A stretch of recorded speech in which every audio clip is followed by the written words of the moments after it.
Me diz uma coisa, você é filha de francês com baiana.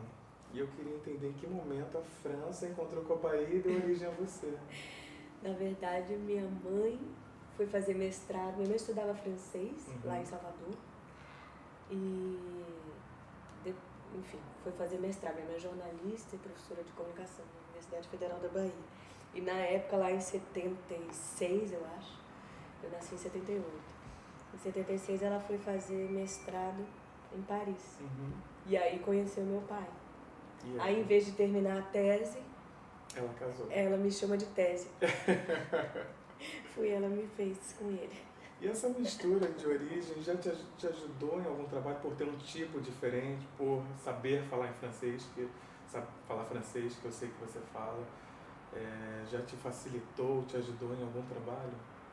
Um trabalho, talvez o fato de falar francês, o tipo diferente, às vezes eu não sei se ajuda ou se atrapalha. Eu lembro que uma época, quando eu fui morar em São Paulo, que eu até queria fazer teste para publicidade, eu ficava, gente, mas eu tenho essa cara estranha, diferente, nunca vão me escalar para fazer um comercial de sabão em pó.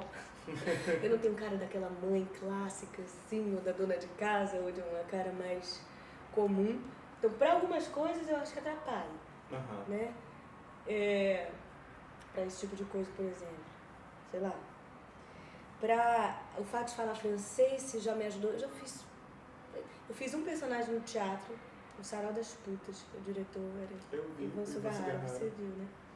Aí eu fazia isso, mas foi uma coisa que eu mesma inventei, você levou pro personagem. Que era eu fazia a minha bisavó francesa, então tinha um sotaque. E é isso, o que eu me lembro, eu nunca fiz uma francesa, não. Mas enfim, é difícil, porque quando vão procurar um baiano, sei lá, vamos fazer uma novela, um remake de Gabriela, Cravo e Canela. Você não tem perfil? Eu não vou fazer. Apesar de que existem muitos, né? Como tem muito lá em Pernambuco, muita gente de olho verde com pele branca, cabelo assim, né? Por causa dos holandeses que vieram. O Brasil é todo mundo, tudo muito misturado. Então, os projetos que saem mais desse clichê, desse estereótipo, os diretores mais loucos, mais imaginativos, aí sim. Isso já determina uma certa, talvez esse ter um tipo físico assim, determine você ter uma personalidade mais aberta, porque senão você ia viver em choque, querendo se enquadrar. Até porque, a resposta é super longa, né? Minha educação não me levou a eu alisar o meu cabelo e tentar entrar nos padrões. Os meus pais sempre foram fora dos padrões. Legal. E como é que você chegou ao Teatro do Soleil? O Teatro do Soleil, isso saiu em uma entrevista que eu dei, saiu uma informação errada de que eu passei 6 meses lá. Não passei 6 meses lá. Fiz um estágio curtíssimo de 15 dias. É uma coisa muito relevante para mim, porque o Soleil, toda vez que vem para o Brasil, eu faço oficina com eles, com a Ariane Minuschini, ou com Juliana Carneiro, ou com Maurice de Rosier. Eu fui morar na França em 2002. A primeira coisa que eu fiz lá foi esse estágio. E o Soleil, é porque eu tenho essa relação com Paris, né, com a França, eu ouvia falar do Teatro do Soleil, tinha uma relação muito... a Universidade da Bahia, Federal da Bahia, tinha, não sei se ainda tem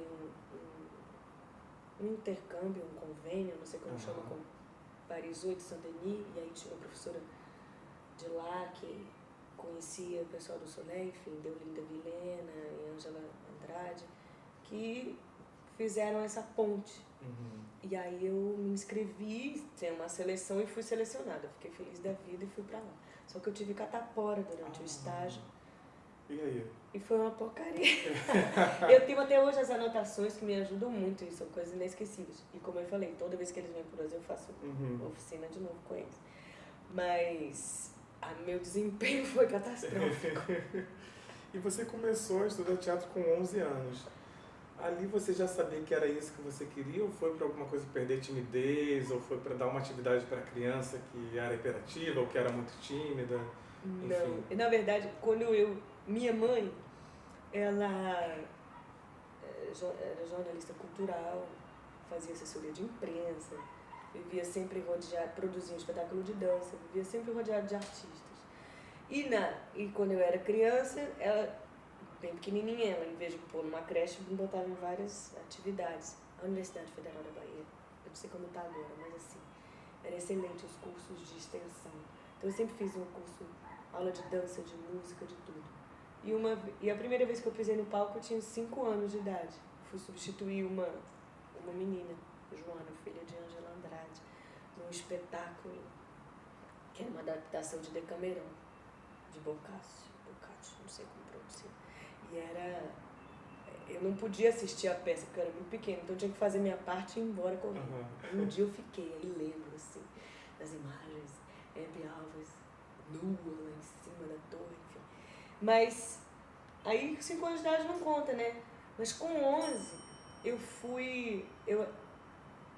porque eu já senti esse apelo e esse amor pela arte e tal. Mas tinha uma coisa de eu precisar me integrar um pouquinho, porque eu era muito sozinha. Então você nunca teve, desde cedo, você nunca teve problema com a família por essa opção? Não. Com o teatro. A sua mãe apoiava, o seu pai, do outro lado, também? Sim. O que meu pai sempre dizia era que ele queria que eu fosse minha própria patroa. Para ser autônoma, né? Independente e livre, a gente tenta ser, né? Mas não é fácil. Mas eu sempre fui mais careta que os meus pais. Então, com isso eu nunca tive problema. Então, Laila, você está em cartaz com Gota d'Água, que acabou de encerrar a temporada aqui no Rio e vai começar a viajar. E eu queria saber como é que esse espetáculo chegou até você. Então, quando eu era criança, minha mãe tinha uma fita cassete com a gravação de Bibi, né, da montagem original.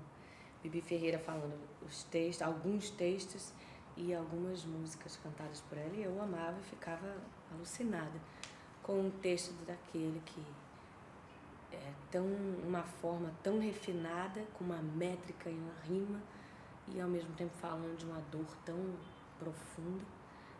E eu falo que eu estou dizendo um Shakespeare, é um Shakespeare aquele. E eu já era apaixonada por esse texto e sonhava, já estudava teatro, já queria ser atriz mesmo, já era atriz mesmo, desde pequena, e eu sempre sonhei em fazer isso.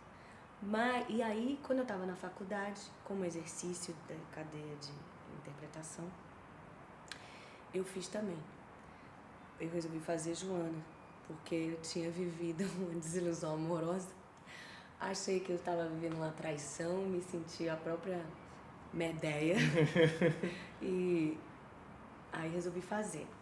Até porque quando eu estava vivendo esse momento terrível da minha história amorosa, eu tinha que fazer Julieta, de Shakespeare, Romeu e Julieta. Então eu querendo sofrer, quando a gente é novo, a gente quer sofrer. Eu querendo sofrer, ficar na cama, morrer, me suicidar, achando que nunca mais ia amar ninguém, nem ser amada. Só não tinha filho para matar. Eu tive que fazer Julieta, na flor da idade, Julieta tem 14 anos, eu acho, gente. Fazendo Julieta, descobri, na verdade, que tudo aquilo que eu pensava de Shakespeare, que era formal e que Julieta declamava aquelas coisas, nada disso. Aquilo, tudo que ela fala, Romeu vem aqui, não sei o que, é tudo fogo, na bacurinha. Ela tá cheia de hormônio, enlouquecida para dar. E aí, apaixonada e cheia de tesão, tive que fazer aquela coisa linda, quando na verdade eu queria morrer. Aí no semestre seguinte, com Hebe Alves, que é uma professora, atriz, diretora maravilhosa lá de Salvador, e também professora da universidade, eu falei, não, agora eu vou fazer João. E podia fazer, porque a universidade é esse espaço de experimentação. Eu não tinha idade para fazer aquilo. Eu tive algumas pessoas que assistiram, que adoraram Wagner Moura foi. E até me disse que adorou, mas acho que foi camaradagem dele, né? Porque realmente a pessoa com... Quantos anos eu tinha? 21 anos, 20 anos, não tem estofo para fazer Joana. Mas estava eu lá com a minha dor profunda. Mal sabia eu que ainda tinha muita coisa para sofrer. Mas serviu. Serviu para estudar, né? E ter um primeiro contato. E lançar para o universo. Eu mal sabia eu que ia estar fazendo isso hoje. Pois é, teve uma repercussão maravilhosa. Eu fui assistir. Ao fim, as pessoas ficam te aplaudindo durante muitos minutos. Chega uma hora que você fica até sem graça de agradecer. E eu queria saber se você esperava essa repercussão maravilhosa que está tendo. Não, eu tive... Você se preparou, claro. A gente se preparou, óbvio, mas a gente tem medo, né? Porque, assim, no início, era um projeto com o João Falcão. E a gente tinha pensado em fazer um monólogo. Quando a gente chamou o Rafael Gomes para fazer, ele que falou, vamos fazer com 2 atores, o que você acha? Eu falei assim, é verdade, potencializa esse duelo, esse conflito, o drama, o teatral. E aí a gente já chamou o Alejandro Clavô para fazer. Só que você fica com medo, porque você tá pegando um clássico e tá metendo a mão e transformando para 2 atores. Só que a Rafael foi muito perspicaz de manter na adaptação dele, por incrível que pareça, uma fidelidade muito grande ao texto original. Apesar da gente também atualizar ele por essa forma. Na verdade, quem atualizou o texto foi o contexto atual. Porque a gente nem sabia que ia estar tão atual. E aí a gente foi puxando a coisa para... Porque o fato de ter um homem e uma mulher, acaba que você está falando de gênero. Então a gente está falando da mulher. Tem a inclusão de outras músicas do Gota d'Água, ou de outras músicas de Chico, que não estão no Gota d'Água original, que só tem 4 músicas, na verdade. A gente tem 10, então a gente incluiu Cálice, Mulheres de Atenas e outras músicas do Baioque, e Mil Perdões, e isso também recontextualiza tudo. E não esperava essa repercussão. Realmente, as pessoas vêm falar muito emocionadas, assim. Eu tinha medo da gente não conseguir contar essa história só com 2 pessoas. E os ensaios foi muito longo, porque tem muito texto, tem muita marcação e tem muito canto. Quanto tempo foi de ensaio? E eles eram tão desgastantes quanto parece ser, porque ali você se entrega totalmente. E a gente teve 2 meses de ensaio. Rafael já chegou com uma primeira versão da adaptação, mas a gente ainda mexeu muito durante os ensaios. Ele ficou trabalhando duplamente, né? Na sala de ensaio. E teve o diretor de movimento também, Fabrício. Outro assistente, Daniel Carvalho, que ajudava nessa coisa do texto, porque eu nunca tive problema para decorar, mas como toda hora também mudava a adaptação, eu falava, pelo amor de Deus, Daniel, dá um grito aí. Ele ajudava no texto, vou omitir. Mas desgastante, não fisicamente, mas de ficar pensando sim nessa adaptação, no que conta. Se a gente tira todos os personagens, deixa só Jazão e Joana mesmo, como é que faz isso? E aí, como é que entra Egeu, como é que entra Creonte, entra no Jazão? A gente tentar, como a gente faz para a morte dos filhos, sem ter os filhos. Foi lindo. Então era um pensar e a gente fazia, desfazia, experimentava, a gente fez tudo muito... Rafael tem uma escuta grande, assim, a gente fez tudo muito juntos. Laila, até quando você morou na Bahia com sua família? Até me formar na faculdade, em 2001. 2001, e aí eu saí de Salvador em 2002. E foi pra quê? Eu fui pra França. Eu já trabalhava profissionalmente em Salvador. Comecei cedo, né? Falei aqui, fiz teatro amador desde os 11 anos. E na Via Magia. E depois, aí continuei estudando teatro, estudei mímica corporal dramática, que é uma técnica de um francês chamado Etienne Decroux, minha professora, Nádia Turenko. maravilhosa. E fiz faculdade ao mesmo tempo. Onde? Lá em Salvador. Ah, tá. Na Universidade Federal da Bahia. Então, minha formação é essa e mímica corporal e canto lírico, que também fazia paralelo. Só que aí eu entrei no mercado antes de terminar a faculdade, né? No mercado profissional. Então, fiz várias peças lá do Teatro Castro Alves, alguns musicais brasileiros, ou peça com música. E outros não, sem música. E aí, em 2002, eu já tinha essa vontade de fazer coisas fora e ampliar, né, meu horizonte, conhecer outros diretores. E me inscrevi em alguns projetos, Prêmio Visa, o Teatro Essencial Denise Stoklos, que é um projeto solo do Brasil. Ninguém me quis. Chorei, me acabei, quase morri.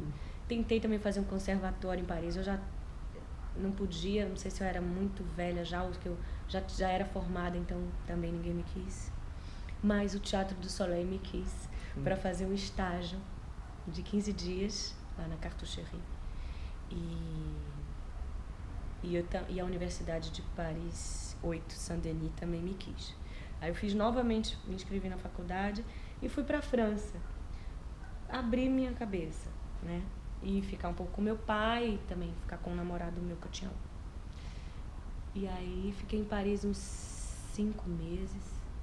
Só que eu tinha uma passagem para Salvador, ou para Salvador, que eu acabei trocando para ir para São Paulo fazer um teste para um musical da Broadway, o único que eu fiz, Grease. Aí passei e fiquei 7 anos em São Paulo fazendo outra coisa que também não era musical, fiz teatro de pesquisa, porque eu sempre quis ter um grupo, uma companhia, e sempre fui muito disciplinada assim, só para isso. O resto da minha vida é um caos, é só para o teatro, é muita disciplina.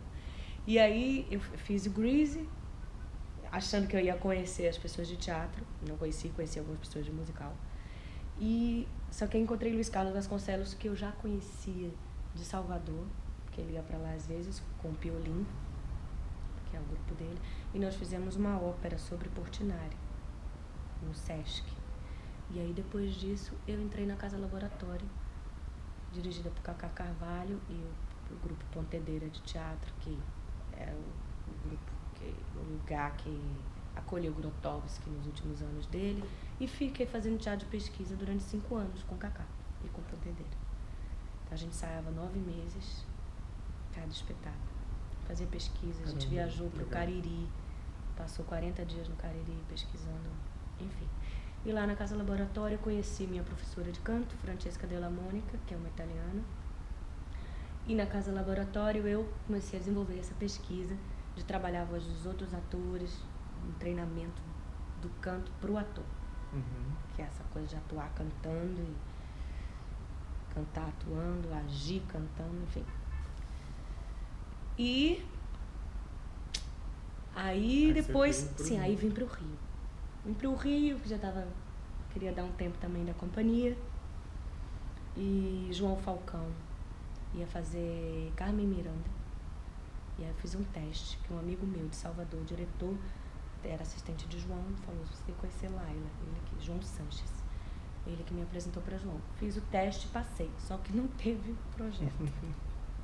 E o meu sonho dourado de fazer Carmen Miranda com o João Falcão foi por água abaixo. Mas aí você continuou no Rio? Não, só vim fazer o teste e voltei pra lá. E mais pra frente teve o Eu Te Amo Mesmo Assim, que é um musical que quero fazer uma temporada, e fizemos 8 temporadas. E que é o roteiro de João Abdu, o roteiro musical de João Falcão, que fez também a supervisão, e que tem essa coisa de pegar letras da música popular brasileira e ele é um Midas, assim, de revelar pra você aquilo. Então, juntando com a minha obsessão de cantar atuando, foi maravilhoso. É uma peça que até hoje a gente faz com o Oswaldo Mil. E aí, enfim, mais uma vez, vim aqui só para fazer um espetáculo e acabei ficando no Rio. Depois disso fiz Gonzagão a Lenda com ele, aí fiz algumas participações na TV, fiz mais um musical em São Paulo, em Lace, e fiz Sarau das Putas, que você viu, com o Ivan Sugarrara. É muito Boa. Lá no Teatro Poeira, numa residência, né, que a gente fez lá. E, não sei se estou esquecendo mais alguma coisa. Enfim, aí teve a história da Elis, que eu já contei. Um sucesso que te alçou a grande atriz que você é. Que sempre foi, mas que, enfim, que foi a oportunidade do público te conhecer. E Laila, com tantos prêmios que você tem no teatro, teve algum momento que você pensou em desistir, ou sei lá, tá muito difícil, não vou continuar, vou fazer uma outra coisa? Teve essa baixa, assim, que às vezes dá no ator? Eu nunca pensei em desistir, mas eu tive momentos difíceis em São Paulo. Períodos curtos até, tenho sorte de sem trabalho, e ou que eu não estava fazendo muito o que eu queria, se bem que é bem curto, né, se eu for pensar. Mas tive problemas mais financeiros. E aí nunca pensei em desistir por isso, mas pensei e fiz de fazer uma coisa paralela. Então eu dei aula de francês. Dei aula na Aliança Francesa, 1 mês só, porque eu assinei o contrato. E tive um negócio que eu mesma diagnostiquei como pânico. Eu assinei. Não, de contrato. Ah, tá. Eu assinei aquilo e estava começando a Casa Laboratório, que é a companhia de Cacá. E feliz da vida que eu tinha passado, quando eu estou voltando para casa no ônibus, eu começo a ter taquicardia, ficar desesperado. E se a companhia quiser viajar? Eu vou estar dando aula numa escola. Meu Deus, vou morrer, não sei o quê. Aí eu liguei para o diretor e falei assim, ó, eu só vou ficar 1 mês.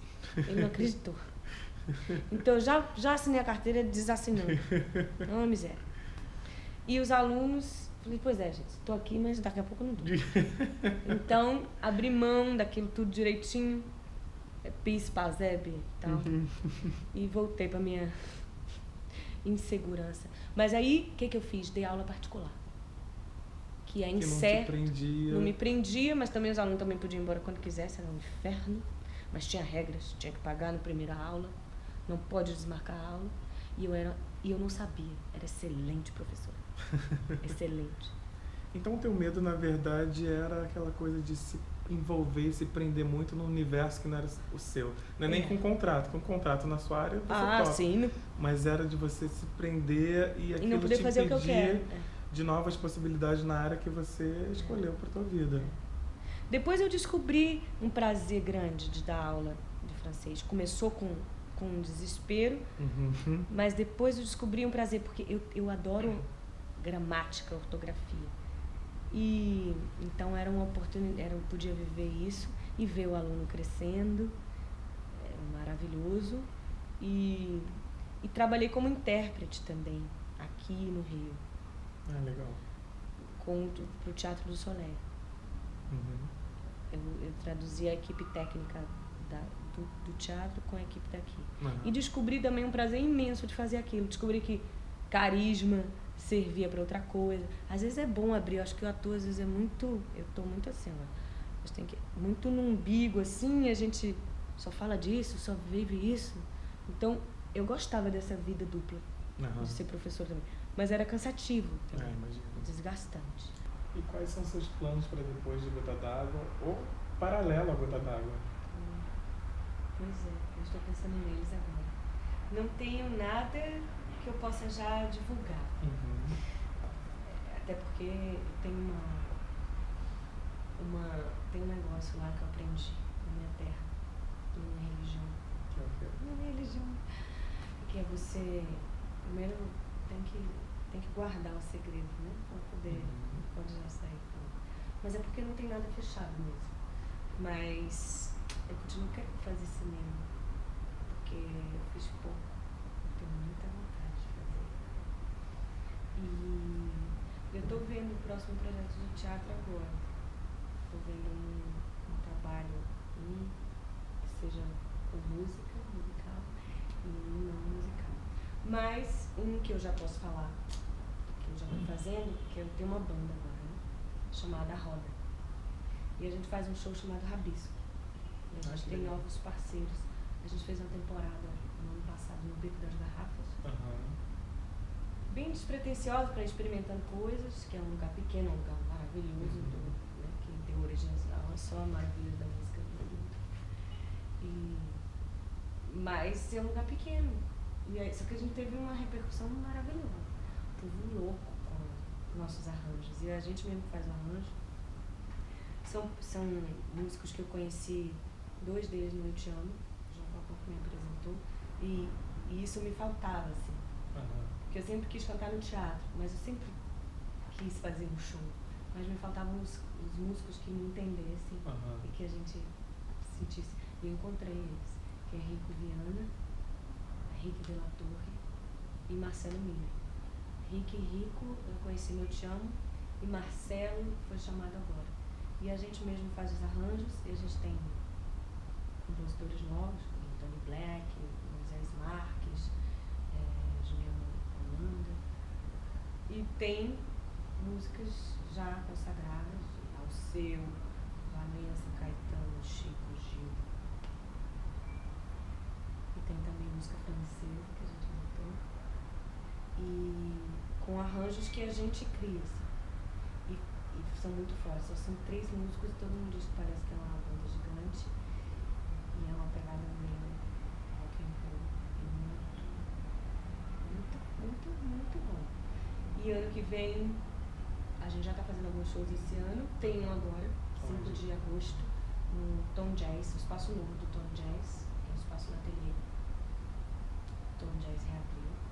Dani Black vai fazer uma semana e a gente faz na semana seguinte. A gente vai fazer o Festival do Vale do Café também, no 30 de julho, que acho que é em Vassouras.